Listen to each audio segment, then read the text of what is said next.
నమస్తే రైతు సోదరులారా. మీరు కింద చూస్తున్న వీడియోలో ఆకులు చిన్న తెల్లపర మచ్చలు అలా కనపడతా ఉన్నాయి. అవి ఏ మచ్చలో కాదు. చిన్న చిన్న పురుగనేది కింద పక్క ఆశించి ఆ ఆకుని చల్లంగా తినటం మొదలుపెట్టినియి. ఇప్పుడే నారుదశలో. వీటిని మనం సమర్థవంతంగా ఎదుర్కొనాలి అంటే ఎమామెక్టన్ బెంజాయేట్, లూఫెన్ కలిసిన ఎఫిషియంట్ అనే మందు. దీంతో పాటు మిరప మొక్కలో వచ్చేటువంటి రసం పీల్చే పురుగు తెల్లదోమ గానీ, తామర పురుగు గానీ ఇటువంటి వాటికొచ్చేసరికే ఫిప్రోనిల్ 40%, ఇమిడాక్లోప్రిడ్ 40% అనే మందు కూడా మనకి అందుబాటులో ఉంది. ఈ 2 రకాలొచ్చేసరికే మీకు గన్ను అంటే 20 లీటర్లకి కలుపుకునే మోతాదులో కూడా ఇప్పుడు మనకి అందుబాటులో ఉన్నాయి.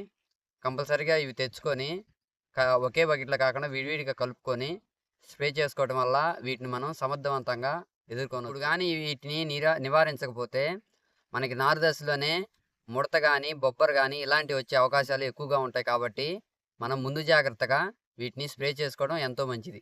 ఈ వీడియో గనక మీకు నచ్చితే లైక్ చేయండి, షేర్ చేయండి. ఇలాంటి మరిన్ని వీడియోల కోసం మా ఛానల్‌ని సబ్స్క్రైబ్ చేయండి.